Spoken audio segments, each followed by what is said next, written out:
A continuación, Niñez, Salud y Sociedad. Clasificación A. Apto para todo público.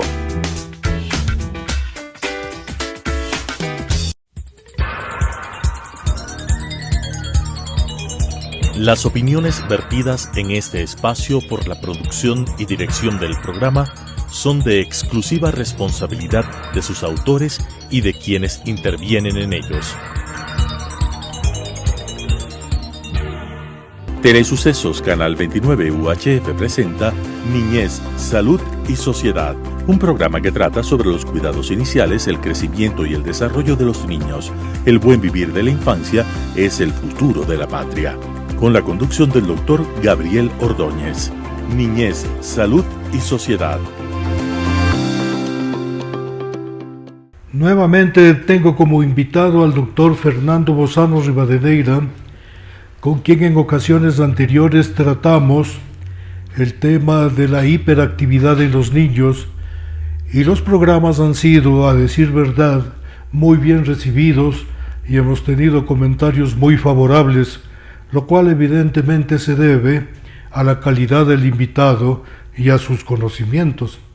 En esta ocasión vamos a abordar un tema que es de enorme preocupación, puesto que afecta a niños y afecta a familias, y con él vamos a conversar de el autismo y la familia. Y para comenzar, dándole la bienvenida y saludándole y felicitándole por el éxito de sus programas, es que quiero preguntarle cómo podríamos definir el autismo. Bien, gracias por la invitación a este programa que realmente sirve para el propósito que está hecho, ¿no? Para que la familia y la sociedad se enteren de algunos aspectos. Cuando hablamos del autismo, es una forma especial de funcionamiento cerebral. La otra vez habíamos dicho, y basándonos en uno de los libros de una autora americana, Hoffman, que decía que los niños con déficit de atención, o sea que todos los perros tienen trastorno por déficit de atención, por esa alegría, por esa inquietud que manifestaban, ¿no? Y ella sacó un libro que en cambio decía, todos los gatos tienen autismo. Por esa forma misteriosa, por esa forma impredecible de actuar que muchas veces tienen los gatos. Entonces, es un funcionamiento especial del cerebro que puede llevar por un lado a la genialidad y por otro lado a ser un funcionamiento desastroso. Y algunos científicos consideran que, por ejemplo, Albert Einstein, el genio, tenía autismo, y en realidad en nuestro consultorio tenemos algunos casos similares, ¿no? O sea, gente que tiene algunas cualidades excepcionales, aunque son bien focalizadas. Por ejemplo, recuerdo un chico que a los 3 años, su hermana mayor tenía 7 años, llega la madre a la casa y encuentra rayadas las paredes, escritas palabras, y bien escritas las palabras. Por supuesto, castigó a su niña de 7 años. Y luego se dio cuenta que quien había escrito esas palabras era el niño de 3 años, que absolutamente solo, sin guía de nadie, había aprendido a leer. Y ella me contaba que le veía al niño hojeando los libros. Entonces ella al principio sonrió y dijo, está imitando a la hermana que le ve leer, ¿no? Pero le veía que ponía tanta atención y en realidad parecía que estaba leyendo, que ella le cambiaba la dirección del libro, o sea, le ponía al revés. Y el niño enseguida se daba cuenta y volvía a pasar las páginas. No estaba leyendo en el sentido que nosotros conocemos, él estaba reconociendo palabras, o sea, su capacidad mental le daba para abrir la página y decir, esta es una palabra nueva, y la incorporaba como que fuera una computadora y seguía buscando palabras nuevas. O sea, al final, cuando él hojeaba un libro, en su cabeza tenía todas las palabras, reconocía cuáles eran nuevas, cuáles eran antiguas, pero no las podía usar. De hecho, su lenguaje no era muy amplio y poco a poco se fue adaptando. Y ese es un caso. Tenía otro caso de una niña que apenas emitía sonidos guturales, se estaba siempre quejando, moviendo las manos, y de pronto yo le subo a la balanza ella ve el peso y dice 13. No se sabe cómo ni cuándo aprendió los números, que tampoco le servían para nada porque ni siquiera podía expresar una palabra. Pero tenemos también casos malos, ¿no? Recuerdo uno de estos, que es dramático en realidad. Estaba en su casa con su madre y vivía encadenado, o sea, cadena de metal y con candado, porque era muy inquieto y proclive a hacer daños, ¿no? Si no con agresividad, pero y rompía todo y hacía ese daño. Le aceptamos en el ABI, llegó con la cadena y el candado. Nosotros le quitamos todo eso, o sea, venía con su madre que le sostenía, y le aceptamos y dijimos, vamos a hacerle aquí tratamiento, veamos hasta dónde conseguimos que él mejore, ¿no? Le dejamos un momento suelto y en pocos minutos había roto todos los vidrios del pabellón. Así es que tuvimos que emplear, en teoría, el candado químico. Le tuvimos que dar tranquilizantes y le sujetamos en la cama con la sábana. Se quedó aparentemente dormido. Era un niño de ojos claros y de pelo ensortijado y se llamaba Damián, como el de las películas de terror. Y de pronto, o sea, parecía que había dormido, pero fueron 5 minutos y de pronto se sienta violentamente en la cama con una cara entre sonriente e inexpresiva y los ojos bien abiertos, tanto que alguna persona ahí que era muy religiosa dijo, es el anticristo de la cuestión que le hizo, ¿no? Sí. Este niño nos costó mucho, solo decía una palabra, Alí, Alí, Alí, por eso a veces le decíamos Alí. Era inquieto y se pasaba todo el tiempo con movimientos de los brazos como aleteo. Interesante, ¿no? Sobre todo el relato de estas experiencias, porque eso hace muy válido lo que estamos haciendo ahora al conversar con usted, para que no se tomen medidas que pueden ser extremas y perjudiciales.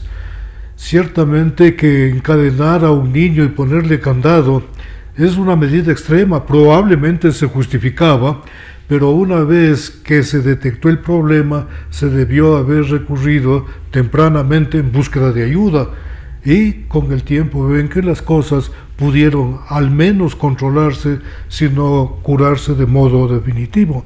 Pero ¿de qué modo definiríamos el autismo? A ver, ¿cuándo se puede pensar que una persona tiene autismo? Cuando tiene dos problemas, un problema de comunicación y relaciones sociales y un problema en su actitud y sus actividades. En cuanto a comunicación, uno puede sospechar en un niño que no tiene contacto visual. Es el primer momento de la comunicación. Los seres humanos miramos a las otras personas, miramos incluso a los animales a los ojos, y los ojos nos dicen mucho. Estos niños no tienen contacto visual.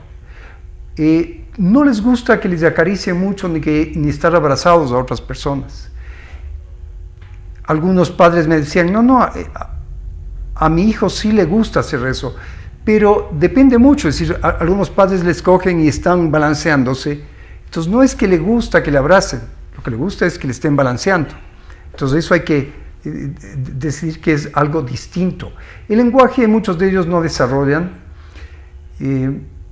a veces tienen palabras, comienzan a repetir, ¿no? Y ahora dicen casa, casa, casa, y no saben para qué es casa ni para qué sirve. En otras ocasiones tienen un lenguaje muy simple y cadencioso, es decir, y como que se referiría a otra persona. El niño quiere pan, el niño quiere pan, el niño quiere pan. Sin mayor emoción repiten eso y no logran hacer oraciones más largas ni expresar sentimientos o algo.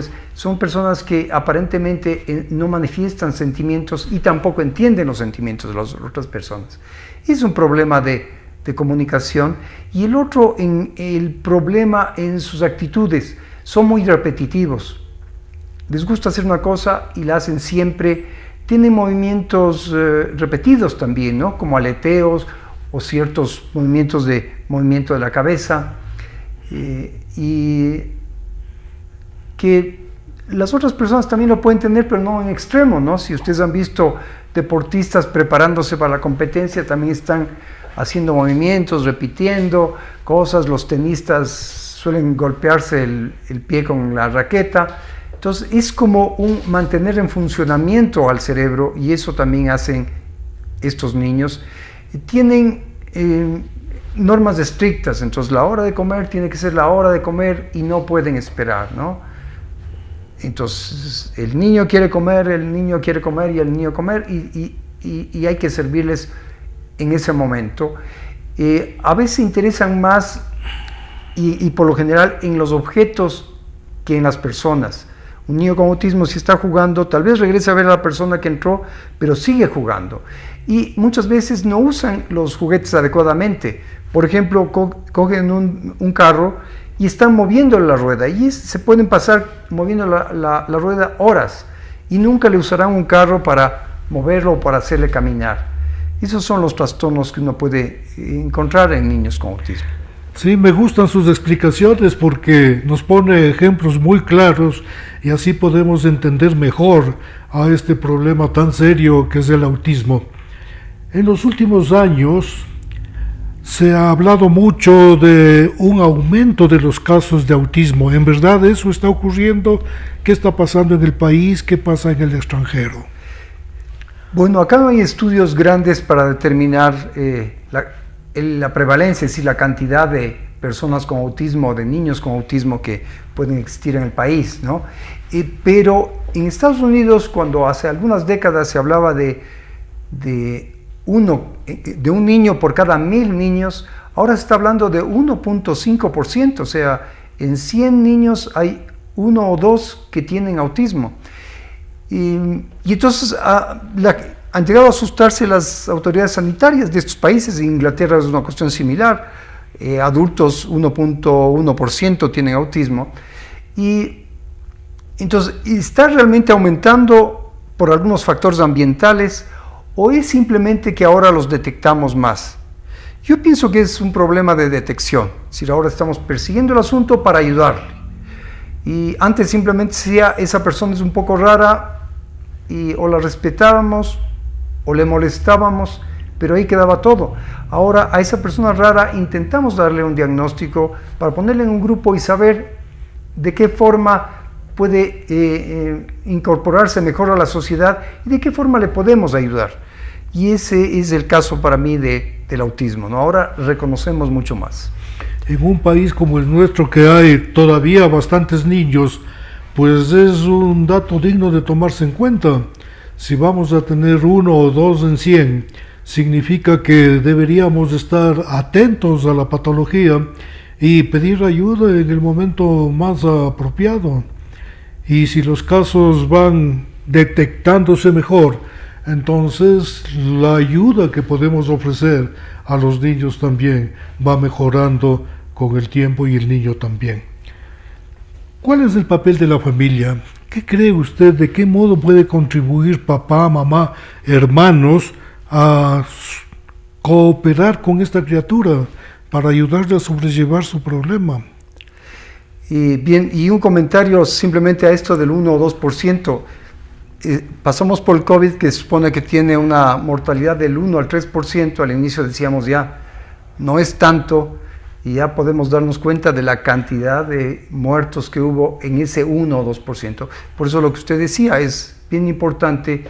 Estas enfermedades, que aparentemente son tan poquitas, son muy importantes porque es una cantidad grande de niños con ese problema. Ahora, la familia ha tenido varios aspectos en la cuestión del autismo, ¿no?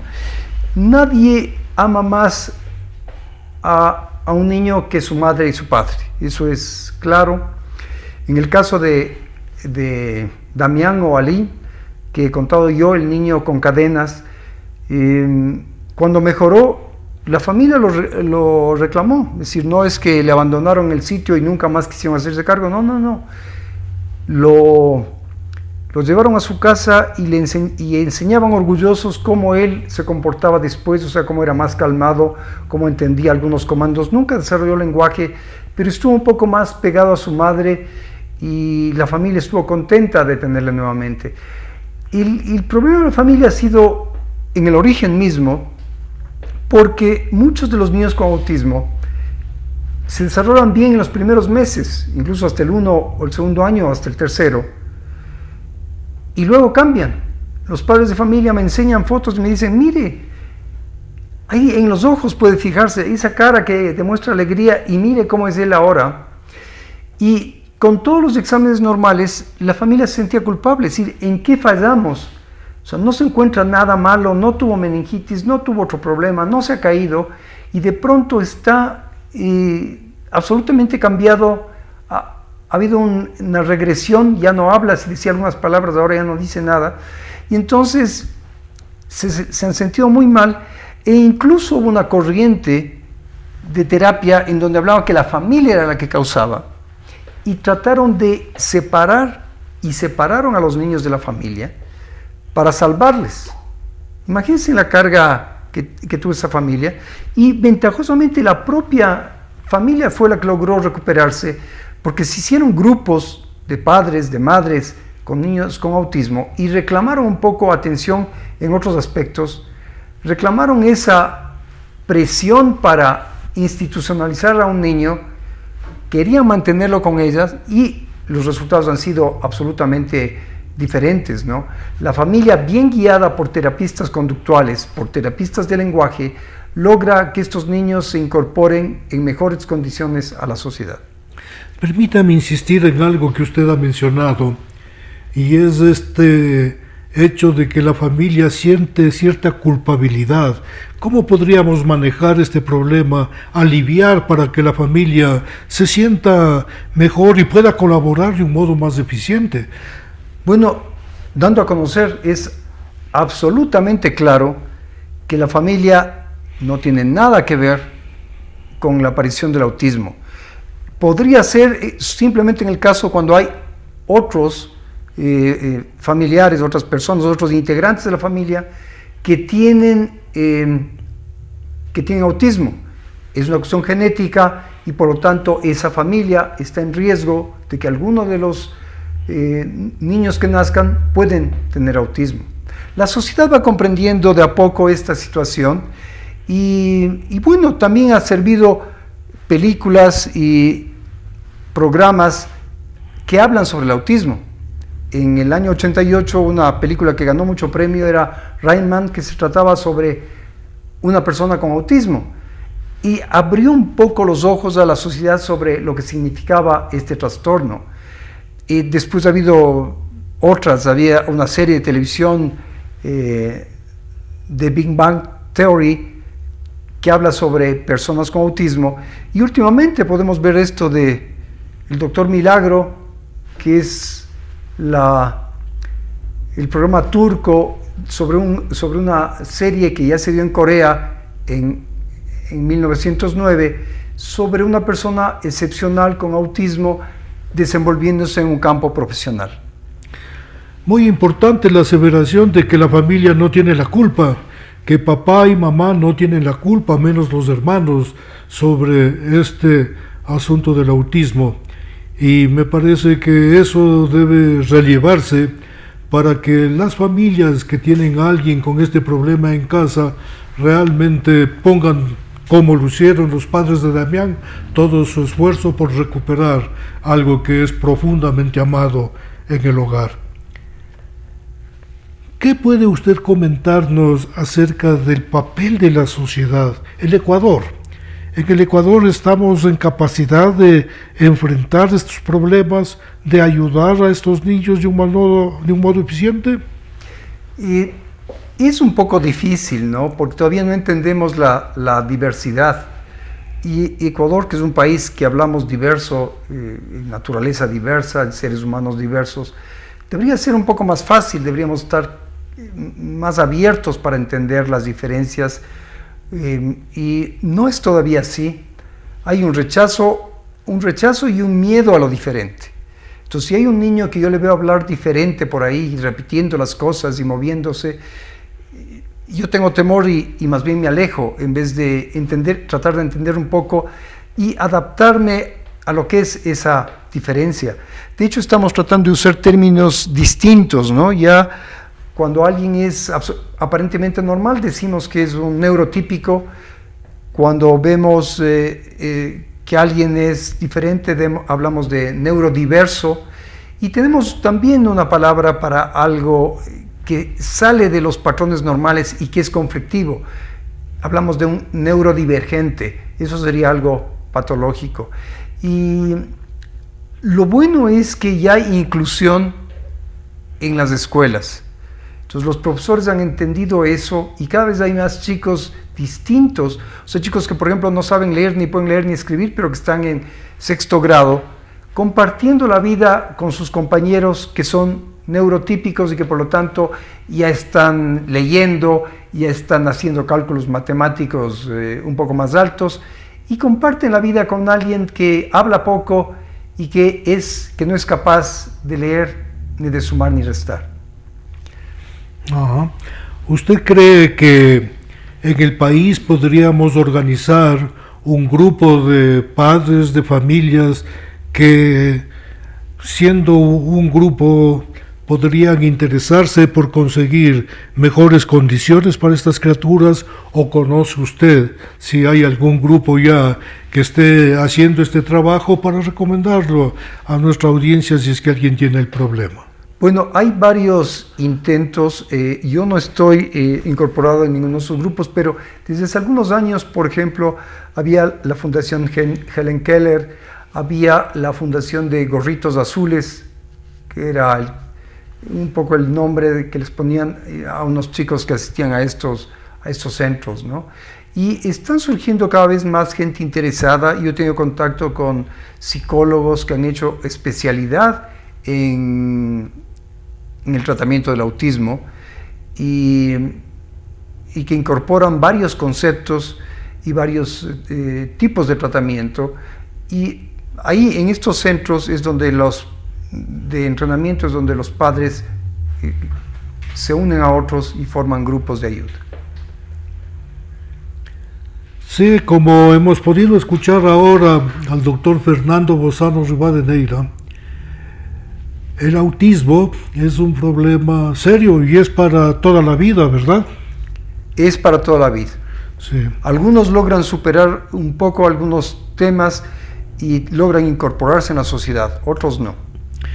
En la próxima reunión que tendremos con el doctor, podremos hablar acerca del tratamiento y de cómo deberíamos enfocar de una manera muy humana el problema. Así es que nos veremos en la próxima. Las opiniones vertidas en este espacio por la producción y dirección del programa son de exclusiva responsabilidad de sus autores y de quienes intervienen en ellos. Telesucesos Canal 29 UHF presentó Niñez, Salud y Sociedad, un programa que trata sobre los cuidados iniciales, el crecimiento y el desarrollo de los niños. El buen vivir de la infancia es el futuro de la patria. Con la conducción del doctor Gabriel Ordóñez. Niñez, Salud y Sociedad.